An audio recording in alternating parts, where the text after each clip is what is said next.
ذہین اور حساس. ذہین اور حساس لوگوں میں قبض اور بسط کی کیفیت، یہ مختلف سائیکلز ہیں جو آتی رہتی ہیں. کبھی طبیعت میں پشمردگی ہے، دل بجھا ہوا سا ہے، کچھ نا امیدی سی ہے،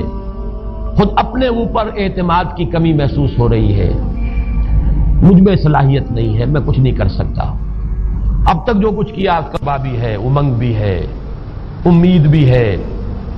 روشن پہلو نظر آ رہے ہیں. قبض کی کیفیت میں تاریک پہلو نظر آتے ہیں، مایوسی کے پہلو نظر آتے ہیں، پیسیمزم کی کیفیت. اور یہ جو بسط کی کیفیت ہے اس میں روشن پہلو.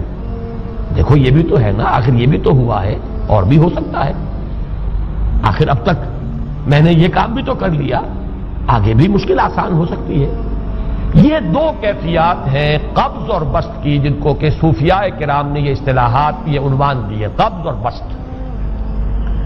جتنی انسان کے اندر حساسیت کی کیفیت زیادہ ہوگی، ذہانت زیادہ ہوگی، اتنا ہی یہ جو ویوز ہیں اس کی ایمپلیٹیوڈ زیادہ ہوتی ہے. کم ذہین انسان ہے، کم حساس ہے، آئیں گے تو صحیح ہے، لیکن یہ کہ وہ ویو جو ہے اس کا ایمپلیٹیوڈ جو ہے اس کے اندر اوپر اور نیچے کی کیفیت زیادہ نہیں ہوگی. لیکن جتنا یہ معاملہ بڑھتا ہے یہ جو ویو ہے اس کے ایمپلیٹیوڈ بڑھتا چلا جاتا ہے. لیکن نارمل انسان کا معاملہ یہ ہے کہ یہ حدود کے اندر رہے. اسی کی ایک کیفیت جو ہے ایب نارمل جب ہو جاتا ہے، یہی ہے جو جدید ہماری جو سائیکولوجیکل میڈیسن ہے اس میں اسے مینیکس ڈپریسو سائیکوسس کہا جاتا. مایوسی ہوئی تو اتنی ہوئی کہ جیسے کمر ٹوٹ کر رہ گئی، اور اسی ڈپریشن میں ہوتی ہیں خودکشیاں، خودکشی کر جاتا ہے ڈپریشن. کچھ روشن پہلو نظر ہی نہیں آ رہا، کوئی امید کا پہلو نظر ہی نہیں آ رہا، کوئی صورت نظر نہیں آتی، کوئی امید بن نہیں آتی. کس طرف جاؤں، کدھر دیکھوں، کسے آواز دوں؟ اے ہجوم نامرادی دل بہت گھبرائے ہے. اور جب آدمی محسوس کرتا I can't face these realities، یہ کمٹ سوسائڈ. یہ اور جب کیفیت ہوتی ہے انشراح کی تو آدمی خوب بھاگ رہا ہے، دوڑ رہا ہے، امنگ ہے، محنت ہے، دوڑ رہا ہے، امیدیں ہیں، اب ہر چیز کا روشن پہلو نظر آ رہا ہے. عجیب ہے یہ. اصل میں مجھے کچھ تجربہ بھی ہوا ہے، ہمارے خاندان میں بھی یہ مرض موجود رہا. میرے والد مرحوم کافی طویل عرصے اس مینیک ڈپریسو سائیکوسس کے مریض رہے. کچھ ہوتا ہے یہ معاملہ. ویسے بھی شاید ہمارا خاندان جو ہے اس کیٹیگری میں آتا ہے جس میں ذہانت نسبتاً کچھ زیادہ ہے، حساسیت بھی نسبتاً کچھ زیادہ ہے. یہ دوسری بات ہے کہ کوئی شخص جو ہے یہ فلسفے کے طور پر اختیار کر لے کہ اپنے آپ کو ڈھیٹ بنا لینا ہے، یہ فلسفہ بھی بن سکتا ہے. لیکن یہ ہے کہ اگر آدمی چھوڑ دے اپنی طبیعت کو تو یہ دونوں کیفیات آتی ہیں. انہی کیفیات میں اگر یہ جو اپورڈ اینڈ ڈاؤنورڈ موومنٹ ہے یہ ایک حد سے نکل جائے تو یہ بیماری ہے مینیک سائیکوسس، مینیک ڈپریسو سائیکوسس. اس میں جب آدمی ہوتا ہے وہ اپر کیفیت میں تو اس کے اندر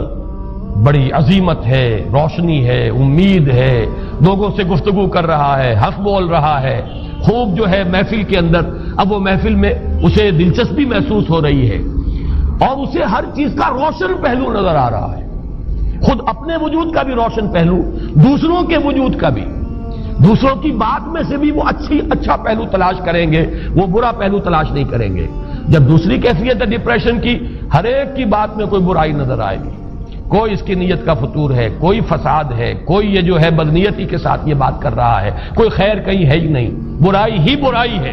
مایوسی ہی مایوسی ہے، بدلی ہی بدلی. یہ ہے در حقیقت وہ کیفیت. اس کو غالب نے بہترین انداز میں تعبیر کیا ہے. ذہین اور حساس انسانوں میں ان کی جو ترقی ہے وہ انہی مراحل سے ہو کر گزرتی ہے. اور ہر ڈپریشن کے بعد، ڈپریشن میں اس سینس میں استعمال نہیں کر رہا یعنی بیماری کی حد تک پہنچنے والی ڈپریشن نہیں، صرف قبض کی حد تک پہنچنے والا معاملہ. ہر قبض کے بعد جب بسط آتا ہے تو آگے ترقی ہوتی ہے، جس کو آپ کہتے ہیں بائی لیپس اینڈ باؤنڈس. آدمی جو ہے چھلانگ لگاتا ہے، گویا کہ ایک درجہ جو پہلے تھا اس سے آگے درجہ انسان کا جو ہے اس سے بلند تر پوزیشن پر انسان پہنچتا ہے. ہر قبض کے بعد جو نیا بسط آتا ہے وہ ایک نئی کیفیت، نئی شان، نئی بلندی، نئی رفعت لے کر آتا ہے. اس کو غالب نے تعبیر کیا ہے بہت خوبصورت انداز میں، رکتی ہے میری طبع تو ہوتی ہے رواں اور، یعنی شاعر بھی کبھی ایسا وقت آتا ہے شعر جو ہے اس پر نازل ہی نہیں ہو رہا، شعر نہیں کہہ پا رہا،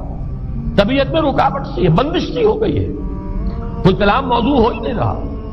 لیکن پھر جب یہ کیفیت جو ہے بدلتی ہے اور جب پھر بست کی کیفیت آتی ہے، رکتی ہے میری طبع تو ہوتی ہے رواں اور، پھر اس کے اندر ایک جولانی نئی ایک کیفیت جو ہے انشراح کی، وہ ایک بالکل نئی کیفیت نئی شان کے ساتھ، یہ ہے وہ معاملہ جو ان آیات مبارکہ کے پس منظر میں ہے۔ اسی لیے اب میں آپ کو اس کا حوالہ دے رہا ہوں، تفسیر مظہری میں قاضی ثناء اللہ پانی پتی رحمت اللہ علیہ نے بہت عمدہ بات فرمائی ہے کہ حالت قبض اگر کسی شخص پر طاری ہو تو اس حال میں اکسیر کا درجہ رکھتی ہے یہ سورہ مبارکہ، اس لیے کہ یہ نازل ہوئی ہے محمد الرسول اللہ صلی اللہ علیہ وسلم پر اسی حالت قبض میں۔ وَالضُّحَىٰ وَاللَّيْلِ إِذَا سَجَىٰ مَا وَدَّعَكَ رَبُّكَ وَمَا قَلَىٰ وَلَلْآخِرَةُ خَيْرٌ لَكَ مِنَ الْأُولَىٰ وَلَسَوْفَ يُعْطِيكَ رَبُّكَ فَتَرْضَىٰ أَلَمْ يَجِدْكَ يَتِيمًا فَآوَىٰ وَوَجَدَكَ ضَالًّا فَهَدَىٰ وَوَجَدَكَ عَائِلًا فَأَغْنَىٰ۔ یہ تمام آیات اب معلوم ہوگا کہ جیسے موتی پروئے ہوئے، ایک لفظ قبض، اب اس میں جو بھی واقعاتی اور جو میں نے آپ کو روایاتی جو بھی پس منظر بیان کیا وہ بھی فٹ بیٹھ رہا ہے، وہ خودکشی کا معاملہ بھی آ گیا اس میں فٹ بیٹھ رہا ہے کہ بخاری شریف میں روایت موجود ہے کہ حضور فرماتے ہیں کہ میری طبیعت پر اس درجے اضطراب تھا، اتنی کیفیت جو ہے میری تشویش کی تھی کہ میرے دل میں بار بار خیال آتا تھا کہ پہاڑ پر چڑھ کر اپنے آپ کو نیچے گرا دوں۔ یہ سارے معاملات اب آپ کو محسوس ہوگا جیسے تمام کڑیاں جو ہے وہ جڑ گئی، جیسے رات کو اب آپ اٹھ نہیں پا رہے، اضمحلال ہے، اعصابی جو ہے اعصاب اس درجے متاثر ہو چکے ہیں۔ صرف یہ ایک احساسات کی کیفیت نہیں ہے، آپ کی قوت فعلی جو ہے، قوت عملی، وہ بھی اس درجے متاثر ہو چکی ہے کہ کئی راتیں گزر گئی اور آپ رات کو نہیں اٹھ سکے، جس پر کہ ام جمیل کو یہ کہنے کا موقع مل گیا کہ معلوم ہوتا محمد تمہارا شیطان تمہیں چھوڑ گیا۔ اب یہ جملہ اپنی جگہ پر اس کی کاٹ ہے یقیناً، اس سے یضیق صدرک بما یقولون، لیکن وہ کیفیت جس کی وجہ سے یہ جملہ آیا ہے اس پر نگاہ دوڑائیے، اس پر نگاہ کو مرکوز کریں گے تو معلوم ہوگا ایک لفظ قبض، یہ قبض کی ایک کیفیت تھی، اس قبضی کی کیفیت کا ایک مظہر یہ ہے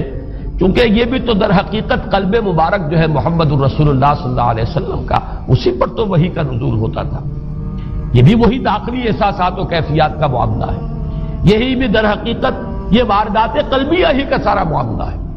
اس کو آپ خارج سے تعبیر نہیں کر سکتے، نہ ابھی کوئی ایسے مصائب تھے، نہ ایسی کوئی مشکلات تھیں، نہ ابھی کوئی رد و قضا ایسی شروع ہوئی، نہ ابھی کوئی بحث و نزاع کا معاملہ ایسا ہوا، نہ کوئی ابھی کوئی فزیکل پرسیکیوشن شروع ہوئی، یہ سب داخلی ہی کیفیات ہیں، اور ان داخلی کیفیات کے حوالے سے ان سورہ مبارکہ کو اگر صحیح سمجھا ہے تو صوفیہ نے سمجھا۔